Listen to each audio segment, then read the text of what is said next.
welcome back to Homeless. I'm back again with Ricky. I'm here with one of my colleagues, Jason. Good morning. How's it going? Good morning. Yeah, we're a little bit late starting, and in some ways we're very late starting because we weren't on air last week either. So we have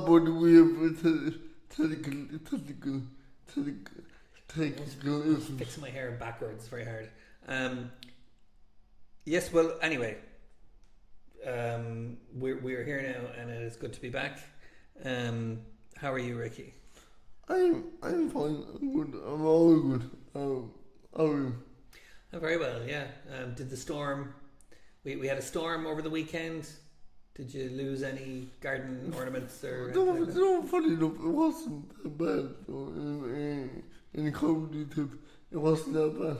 You're a bit more inland than me, aren't you? Yeah. Wait, sorry, are you Ireland? Hmm? Are you more Ireland? Well, I'm in Ennis, so I'm about half an hour from the coast.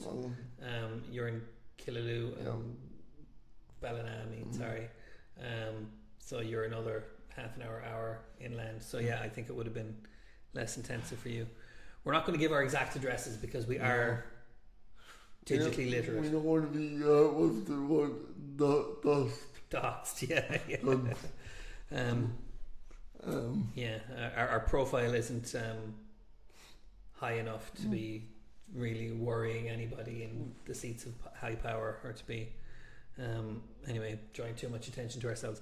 Not that we wouldn't like a bit more viewership and a bit more clout and a bit more influence. What do you think? We do need to talk about that because given that our viewership is faithful but low, let's put it that way. But anyway, we do put on a good show, and that's all that matters to me. There we go. I'll say, are you watching a new series, a series thing? It's called Eating with the Enemy. Eating with the Enemy? No. It's a rough name, to be honest. It would have been better with a kinder name. It's good though. Well, what it is there's two psychologists, and they get a group of people around the table actually eating food, but they get them to talk about different topics. Like one could be politics, racism, discrimination, heavy kind of topics. Sure. And they get different opposing views, and people to kind of talk it out among themselves. But it's really interesting because each person, as I know, is different. So they will take what's brought up in different ways. And it's interesting to see that dynamic really. Yeah, and I mean, there have been variations of this format. I know the comedian Sarah Silverman had a show in America called America, I Love You, or I Love You, America, where she went to different parts of America where she knew they would disagree with her as a kind of New York liberal, and she thought she would disagree with them as being, Southern conservatives and that kind of thing. And then there's the Guardian column, which is called so there's a newspaper column from the Guardian called Across the Table, I think. So this format is quite Dining Across the Divide, it's called. That's a better title than Across the Table, but I knew there was a cross. So it's always interesting to see people interact like that, because very often people with these strong political or social opinions, they only talk to people who agree with them, and they get all these ideas about the people who disagree with them that never really get challenged. So do you have a good example of that from that show? Well, whatever the words would say is but one comment that stick out, and I do agree with this person. So actually was really open-minded introduction thing he said, he basically said, okay, look, you have people out there that is racist, big time. Mm-hmm. But the thing is not to sweep it under the rug and not to cancel anyone, to just talk it out. Like saying, well, why do you believe what you believe?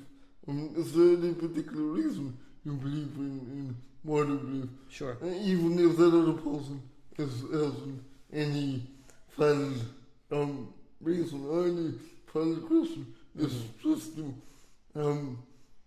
have, not, even if you don't have respect for them, have respect for the intellectual How they came to believe it. Yes. Yeah. Which I 100% agree with, because like there's too much cancel in the world nowadays. Like you can't say anything nowadays without being cancelled. Which I think should be discussed and should be deeply discussed. That's how a society grows. It's discussion. It's not sweeping things under the rug. Yeah, leave things to fester alone. I would, I think that's reasonable, but I think there's a difference between expressing. I'm gonna move that keyboard. There's some hotkeys associated with that. I think there's a difference between. Well, I mean, lying is wrong, isn't it? It depends. It depends on what line. Like if someone looks terrible, if someone comes sick, they look terrible. You're not going to stand there. You look over. Okay. So the intention of the lie, the intention of the lie matters. So what about lying with the intent of engendering harm on somebody else? So you mentioned doxing. You mentioned, what about lying with the intent of someone suffering or getting hurt or that kind of thing, or enriching yourself, lying so that you can get more of something by deception? It's wrong. I mean, those are illegal. Yeah, it's wrong. But why is it wrong? Why? Because of the harm associated with it. I know. Sorry, I don't mean. Why does a person? Why would a person do that? That's what. I think this is okay. Okay. Am I saying that clear? Well, I'm trying to nitpick a little bit. So the intention, or at least, so there's the intention, but there's also the there's what led to that intention. There's the. So, but I would say, again, I know I'm bringing it back to very kind of black and white things, but like say, if someone gets knocked over by a car, how much does it matter whether the person meant to do it or if they didn't mean to do it, because the person who got knocked down is still injured? Okay, you're gonna have to explain that to me, because... Well, the intent. What I'm saying is the intention only goes so far because the harm still occurs. Yeah. So understanding it is hugely important, but I don't think it ever... Understanding why it happened, getting the full story is hugely important. But I don't think it would ever... there are consequences for everything, I suppose. Is kind of what I'm suggesting, but maybe I'm pushing too hard on. Well, maybe I'm not. Maybe I'm gonna say something now. Maybe I'm oversimplifying it. Please tell me but people do things because they're frustrated with something. They're really annoyed with something, or deeply frustrated with something. Yeah. So, if that's the case, then would it not be better to say, okay, why? What's the reason for your actions? Absolutely. And to discuss this all. Maybe by hearing the person's views, and then maybe from them hearing your views, maybe then so it can ease the tension. I totally agree. I totally agree. Mhm. And here's the issue with that, which this is my own personal opinion, which is there are people who would refuse to do that because they don't want to climb down Yeah. from their views.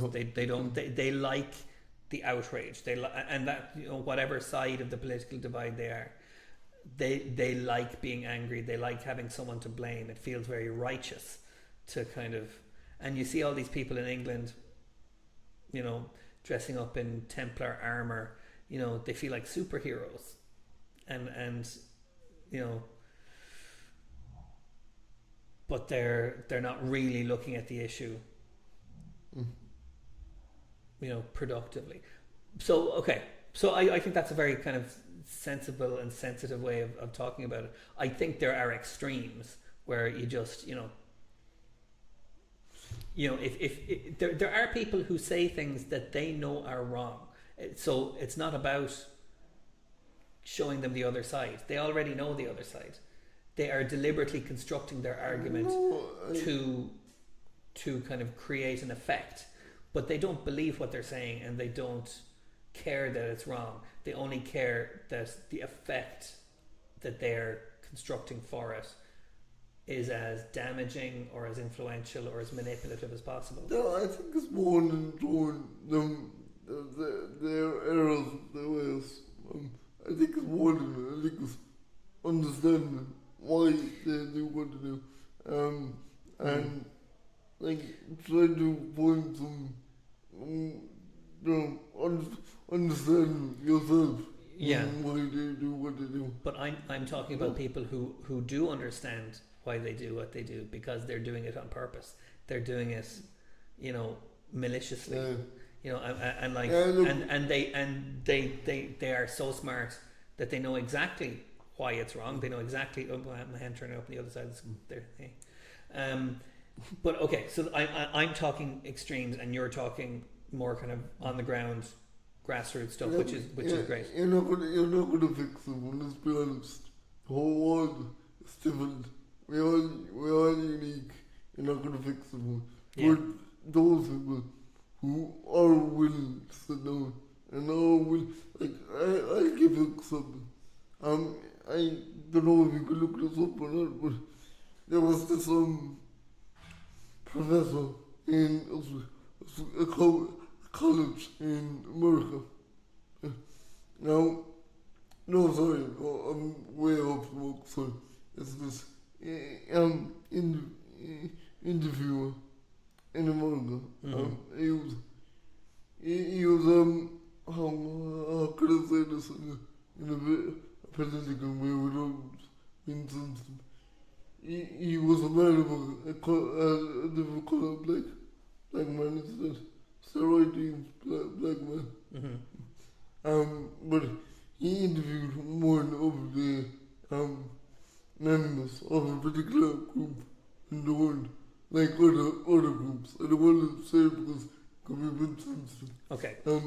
I mean, a hate group? Yes. Okay. No.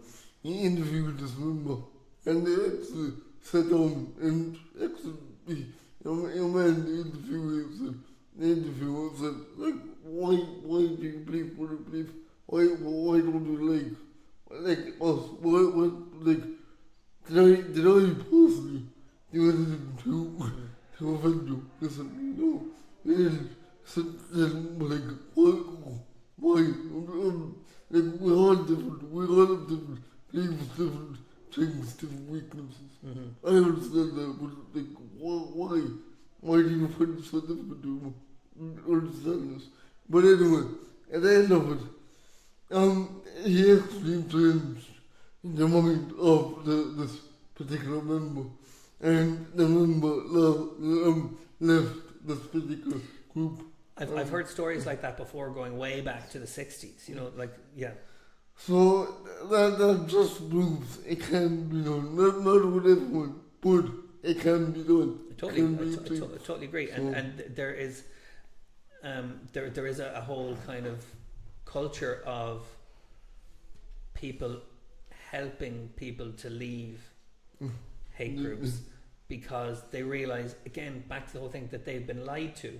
Like the things they believe were fed to them because someone, like you were saying, someone recognized their frustration and recognized their disenfranchisement or disempowerment and decided to use it, decided to use it against them and point them towards the wrong target. So that's great. So like, yeah, those people can be woken up. This is where woke came from. This is where the idea of woke came from. I know you don't like it, but that's where the word woke came from. And woke became an insult because certain people didn't like the idea of people being woken up. So certain people didn't like the idea of certain narratives, and again, we'll be careful about how we say it, being challenged or being rewritten. And so they said, oh, woke is a bad thing. Woke has always been about seeing injustice. You know, that's that is what woke. So this is the words get twisted. Yes, you beat me to it. I was going to say, what definition of woke are you objecting to? You know what I mean? Yeah. Okay. So back to the show. So it's called. There's Eating with the Enemy and there's Dining with the Enemy, and I think one is a sequel to the other. No, well, the one I'm watching is Eating with the Enemy. Okay, because sorry, Dinner with the Enemy. There's Eating with the Enemy and Dinner with the Enemy, and Dining across the table. Okay, I've confused myself. So. Sorry, could be doing. Yeah, but Eating with the Enemy. But now there's a sequel show called Dinner with the Enemy, which apparently is going to be is coming out soon. So it's the same show. It's just they've retooled it a little bit. And I'm seeing some of the people they have lined up for it, and it looks like there will be. And there's someone who's a disability campaigner. A carer. There's a carer for people with intellectual disabilities. Who is a HSE worker and a concerned local who ran for election as an independent candidate last year. Very good. So that is interesting. I wonder who they would put her against. So it's not saying what kind of topics they're going to be covering, but I can see, without reading out all the details here, there's a lot of range of agendas. But here's the thing about this, like, I would find this very uncomfortable watching. Yeah, I don't know that I get that, but isn't that the point? When, like, yeah. But like, you notice, but how we ever meant to grow as other people if we don't discuss the awkward things? You know what I mean? If we don't sit down and discuss awkward things. Sure. So I know it won't feel uncomfortable to a lot of people, some topics. Yeah. But, like, at the end of the day, we're people, we're human. Yeah, I know. I don't disagree with that. I just think it's not why I watch TV. I would have those conversations with people in real life, and I'm not saying but I'm saying, like, so you've seen this show. Like, does it get uncomfortable? Does it get?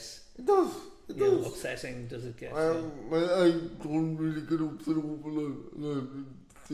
Well, I do, but it would have to go to extreme for me to get upset. But like, I can't give an example now, but it would have to be really, really horrific for me to get upset. But I do feel uncomfortable sometimes. But I understand that's the whole point. That's the whole point. That's like the extra had on a male how do I say an entertainer, and he discussed the job, not in detail, but he discussed the job in general, and a lot of people did feel uncomfortable with his job. It was I think it was a taboo kind of view. Sure. The people really, maybe other countries, but definitely this country has when it comes to being open-minded about different jobs. Mm-hmm. But like he voiced his opinion. He said, look, sorry, I didn't feel comfortable coming in here tonight, talking with all of you. But I have no fear of doing what I do on stream because that gives me confidence. Mm-hmm. So to him, it's okay. Okay. But So I've misunderstood the format of this show. So it's not two people talking about a single topic. No, God knows multiple. It's a whole table. Sorry, I of people. didn't explain that to you. It's multiple people. Right. Oh, So and are they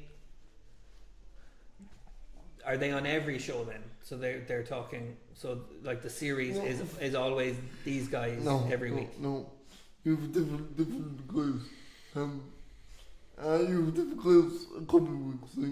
So I think, to be honest, I didn't watch it for a long time because all I ago. But from what I remember, there was different audience. There was different people on weekly. Okay, so I'm going to read this bit here because this is important. So the series will feature challenges, designed to test group dynamics at the table, such as groupthink, teamwork, unconscious bias, which we've talked about, prejudice and power dynamics, which we've talked about. They will be observed and allowed to play out as the experiment asks, once we peel back assumptions, labels, and political allegiances, can we humanize each other rather than demonize? I do find that does sound interesting. That does sound very interesting. This should happen everyone. I really don't care. It should happen everyone. Like people should sit down. Yeah. And to get into discuss various topics. What it comes down to me is the question of good faith versus bad faith. Do you know what I mean by that? It's when people are sincerely trying to communicate what they believe to help someone else understand. That's good. A good faith argument is like, I am, like, you may not accept what I believe, you may not like what I believe, and I am not trying to change your mind, I'm just trying to express it from, authentically or sincerely. And then there's a bad faith argument, which is like, where you use all the tricks, like I know you're going to say this, and and where it's about and scoring points. I suppose the problem is everyone is different. So you get these people who think you're find their beliefs when maybe you're not, but they're insecure with themselves. They come across. I'm talking about something more deliberate than that. I'm like, defensiveness is a natural human kind of thing. I'm talking about people who have no intention of communicating, but just want to, this whole thing in America about owning the libs, or triggering people, like on purpose. Like that is bad faith. That is like there is no purpose to that kind of communication other than frustrating and upsetting people. And for some people that's all they want to do. That's they don't actually believe anything other than what will upset the people they don't like. It's weird. Okay, I keep going back to that, so I know that's not what you're talking about, so sorry. But seeing genuine communication in a show like that, I would find that fascinating. But watching people kind of try and kind of wind each other up, or that kind of thing, I would, or just be aggressive with each other, I would find that really troubling to watch. And I'm not. That's my expectation before I've even seen it. I understand that, but again, my opinion is, I think that's the group, and that's the people. If you can get past it, great. But if you can't because people won't, then that's a different thing. But that's me. I'm going back to that same thing again. I'm repeating myself at this point. So sorry about that. Okay, we'd better get our guest in. So this is let's do our proper radio thing. This is Dinner with the Enemy on Virgin Media. It's on Monday evenings. I thought you were making a voice there. I was dinner with the Enemy on. But yeah, I mean, I think I'm going to have to watch it now. I'm kind of afraid of how it'll make me feel, but it's an interesting format. Well, like if you like us talking, what were we talking about? I say you would like this. Yeah. Me and Dean and had our disagreements. Kind of like that. So Yeah. I kind of prefer to use TV. For me is just about winding down. You know, that's. So I'd have to be in a very particular mood to watch this. fair enough. Taskmaster. That's what I like. Have a couple of drinks too much. There you go. Okay. Will we do the full screen thing just for our little bit of TV magic, and I will be back with our guests. Yes, that was in with Enemy. It's on First Media 1, and it's pretty good for those who can stick the group dynamic. It's really interesting. They go on about some really good topics. Yeah, so it's interesting to see different dynamics and how actually the night unfolds. So yeah. Apart from that though, I'm really watching nothing else. It's not really good or entertaining. And to be honest with you, only in with Enemy. So yeah, so it's all good. I wonder who I guess might be. Oh, no, I thought they were coming back now.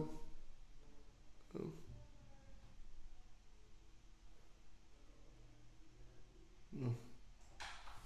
Oh wait, yes. Dr. Watts up there. Oh, Mark. I certainly do. I can't remember. That's okay. I'll help you. Hello, Mark. Where? How's it going? Good. Get you on camera. And get you. Oh, I'm so sorry. I might have to edit that out because that's gonna sound awful on the recording. Okay. Oh, look at that for camera work. Jason, could Yeah. you take this? Hmm? Oh yeah.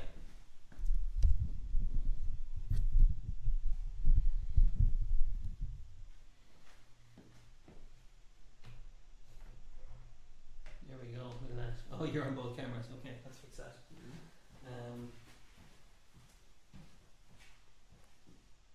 So looks like we've two mugs and It's gonna be a duet. Mark and Mark. Okay. So I take it you're gonna sing a song for us today. In fact, I was going to sing two. Two. Okay. Would you like to tell us what the name of these two songs are? So, what are the two songs? I made up a new song about a train. What is it called? What's it called? Called Going on the Train. Going on a train. And the other one is Baby of the House. Okay. So you can lean back a bit, Mark, because the mic is picking you up very nicely there. So when you're ready. Choo choo.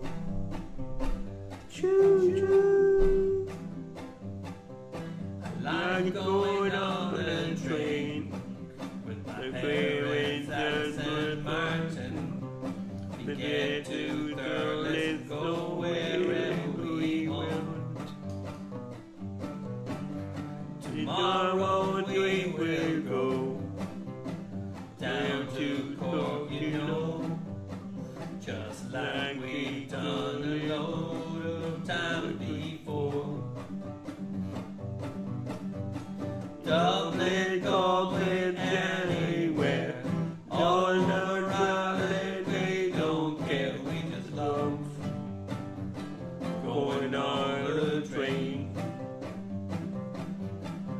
We'll drive on to the station, pick up all our tickets. We can't get snacks because the shop is closed. On the train I look outside, watch the country going by. The trees and fields and trains and tracks and animals. Dublin, Dublin, anywhere, all around and we don't care, we just love going on the train. And the trolley comes around with teas and sandwiches. I don't want any of it at all. When I get on the train in Thurles home again, it's hard to watch the train pulling away. Dublin, going anywhere, all around and we don't care, we just love going on the train. One more time. Dublin, Galway, anywhere, all around and we don't care, we just love going on a train. Excellent. Sorry, put up my excellent. Really good. Does that remind you of anybody? Johnny Cash. Johnny Cash there. He had a few songs about trains. Mm. So that was our inspiration. And the line. Folsom Prison Blues has Walk Walk the Line. So yeah. Don't know if that's about trains, but that's his big So one. it's kind of like. The train line. I don't know. Okay, so that's your first song. That's Mark's newest song. Okay, I'm the youngest of the sorry, start again. I'm the youngest of the family, and I've the song about Barry of the house. Okay, great. So whenever you're ready, whenever Jason is ready, take it away. Yeah. Okay.